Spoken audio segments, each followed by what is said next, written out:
Nico Collins flashed big-time upside last year, posting multiple dominant performances and looking like CJ Stroud's go-to target at times.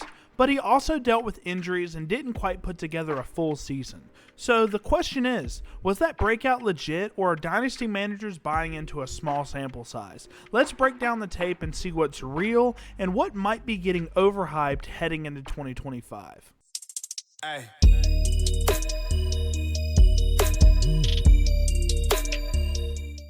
Alright guys, before we get into this first play from Nico Collins, I want to give you guys a brief breakdown of him as a player if you aren't super familiar with his game. So he stands at 6'4", 215 pounds. That's great size, great weight for the position, and he plays super hard. He plays the vertical X position for the Houston Texans. He'll play the slot every now and then, but mainly plays out wide.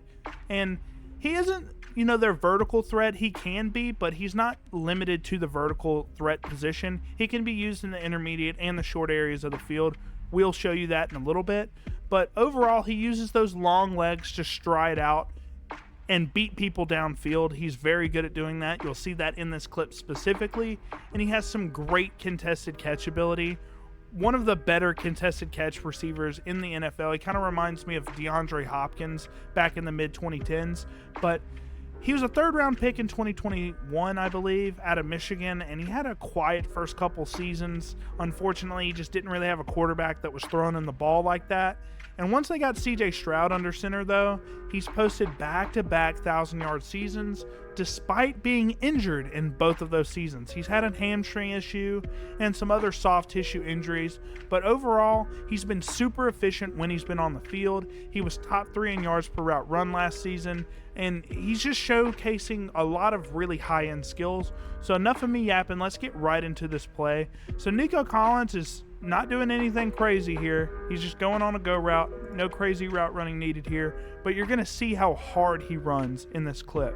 And then in terms of what the Colts are doing defensively, they're in a cover 3 zone here, and he's just going to run by all of these defenders, and you're going to see him just, this is the part of Nico Collins' game that I love personally, is how hard he plays each and every rep. You're going to see this. So I'll run through the play once. You just see him just booking it. Look at that. CJ Stroud kind of underthrows this ball as well, and you look at him going back to the ball, catching it, making a play. But you'll see he's not the quickest accelerator off the line. He's moving a little bit here, but look at him, head down, just. And if CJ Stroud could put the ball like in this 20-yard line or so, I know he doesn't have the biggest arm, but he's got separation down here. He ends up underthrowing it. Well, I guess he did put it around the 20-yard line. Still underthrew it. And you see, he's double covered here. Comes back to the ball. Great ball skills Nico Collins has. He's really high end in terms of his ball skills just because he can catch things on the sideline, put both toes in. He's really good at doing that, body manipulation. But yeah, this is a showcase of his running hard style that he does, right? He just books it downfield, and he does this all the time, just running as fast as he can downfield. And then in terms of contested catchability, this is basically Nico Collins in a nutshell. One of Nico Collins' trademark skills is him working in Scramble drill. If you guys see any of his highlight reel from 2024, you're going to see him basically working up in Scramble drill and just finding ways to get open on these improvisational routes. He does this constantly because CJ Stroud, we all know the Houston Texans O-line was horrible, and CJ Stroud was running around for his life last year. And Nico Collins had to just find ways to get open, and this is what he does on this play. So in terms of the play call, it's just double slants. That's all it is. So you're going to see Nico Collins try to run a slant here, and number 1 Jalen Johnson is going to be all over it.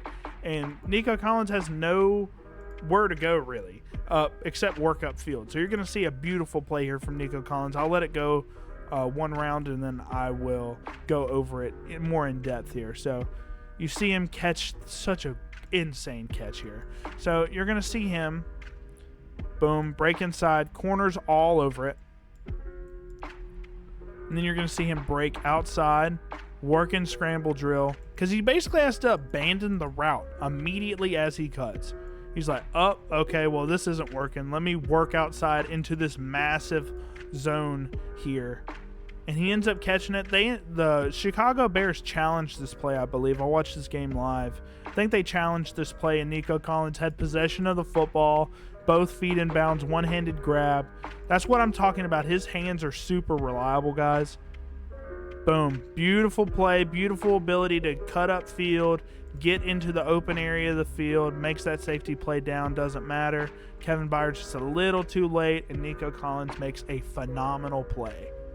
All right, guys, in this next play, I told you guys earlier that he's kind of utilized on screens here and there, and this is one of those screen plays. And he is a little inconsistent on his screen plays, but this play is super beautiful from Nico Collins. So you're going to see him kind of work out like he's blocking, like it's a run play, and then he's just going to cut back, catch the football, and then work upfield with his downfield blockers. It's a very cool concept from the Houston Texans, and you're going to see how well Nico Collins works upfield, uses a little bit of his burst. He's not the burstiest wide receiver, but he does get moving pretty quickly once he's getting his stride going, and you're going to see some solid contact balance here as well. So you'll see him, he's right here. Motion to, like, you know it's man now.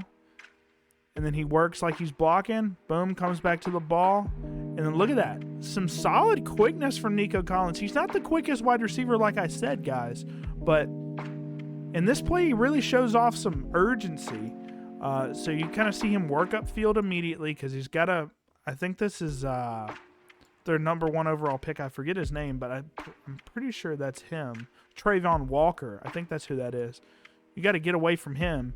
And you see just cutting up field, using a little bit of footwork. I mean, it's not running back footwork by no means, but you see him just kind of moving out of the way, turning his hips a little bit, and he gets a 15-yard gain off of this. I mean, the Jaguars were on this pretty well. They're swarming on this. You know, this guy's not really on this block. Trayvon Walker's in on this. He can definitely make a play on this, but Nico Collins is just too fast. And you just see him work upfield, break a couple of tackles, and then number 6, Darnell Savage, I believe, wraps him up. Good tackle from Savage. But overall, this is a great play from Nico Collins. If we saw this more consistently, that yak ability, he'd be way more dangerous. But this is a very solid rep from Nico Collins. All right, guys, before we get into this first play from Nico Collins, that's a bad play. It's a drop from him. Like I said, he's got really solid hands. He only had 3 drops all season, which I'm not really worried about his hands. But I wanted to go over some of my notes on him just to kind of give you guys some of my opinions on what I thought about Nico Collins after watching all of his 2024 tape. So here's what I came up with. He's a pretty bad separator, in all honesty, especially in the shorter intermediate areas of the field. I think once he gets going, though, downfield vertically, he can separate. But if he's going over the middle of the field or on drags, if the corner's not playing super soft on him, he doesn't really get open. You can see that in his separation ability. His target separation, he was 46th among all wide receivers, which is super subpar numbers. But with how good he is at his contested catch ability, he doesn't really need a whole lot of separation. So he's more so of like a catch and get tackled type of wide receiver, unless, like I said, he can work in scramble drill or separate downfield, which he is good at doing both of those things. Now, if he's running a typical route, he's basically clamped on a lot of these plays, but it doesn't matter because his hands are so reliable, and CJ Stroud just loves peppering him with targets. So that's kind of what I saw on film with him. His yak ability is not great unless he's got a ton of space to work with. And, you know, he's kind of a limited type of receiver in my opinion. So if you have him in Dynasty, especially with the injury concerns, I think his value is a little inflated right now. So I would recommend selling him just from what I've seen on film. I was a little underwhelmed, but let's get into this first play. So he's kind of running a 10-yard hitch here, and you're going to see CJ Stroud hit him right in the numbers, and he's going to drop it.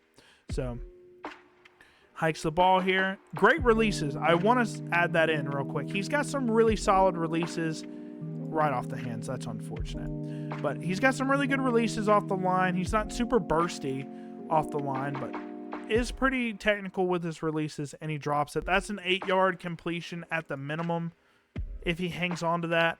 But like I said, his hands are super reliable. This is just an outlier. Every wide receiver is going to have drops like this if they get targeted enough. So overall, he's going to have to clean that up and, you know, come down with these more often. All right, last play that we're going to be going over, guys. So this is basically Nico Collins on a bubble screen. If you guys play Madden or College Football 25, you know exactly how this play concept works. So you're going to have both of your receivers blocking for him, and this works super well versus man-to-man coverage. And guess what, guys? The Jaguars are in man-to-man coverage. You would think he's manned up on this guy right here. That's not the case. He's blitzing. So who's manned up on Nico Collins, you must ask?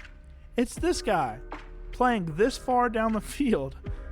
Interesting play call from the Jacksonville Jaguars. I'm not a defensive coordinator, but this is an interesting play call here, especially versus a screen. So you're going to see Nico Collins hike the ball. Nico Collins gets the ball. And this is what I'd love to see. You see this guy playing this gap. You see nobody playing this gap. Cut up this way, you get a 10-yard gain probably easily. But what does Nico Collins do? He runs right into his man and gets pushed out of bounds. 4-yard gain. So this is something that I was telling you guys about earlier. He's very inconsistent on these screen passes. Why? Because he doesn't have the yak ability to make some of these plays happen. In that screenplay that I showed you guys earlier, he was able to do exactly what he did to Darnell Savage here, kind of jump over the tackle. But this is just not his game. He's not a Malik Neighbors. He's not a Jamar Chase. He's not able to cut up field on a dime. I would have loved it, even if he doesn't cut that quickly. I still think he could see the field a little bit better here and cut up field and get 10 yards. But overall, he kind of just takes what the defense gives him and, you know, doesn't really work to create bigger plays, especially in the screen department. Obviously, he works to create bigger plays when he's on routes because he works in scramble drill so well. But I'd love to see that kind of aspect to his game on these screen passes and work upfield and kind of see the field just a little bit better with the ball in his hands. There's no doubt Nico Collins made some eye-popping plays when he was healthy, but with limited games and more mouths to feed in Houston, the breakout might not be as locked in as people think.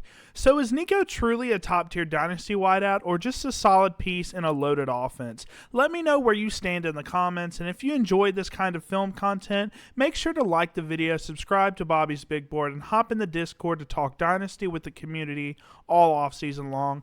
Thank you guys as always for watching, and I'll catch you guys in the next one.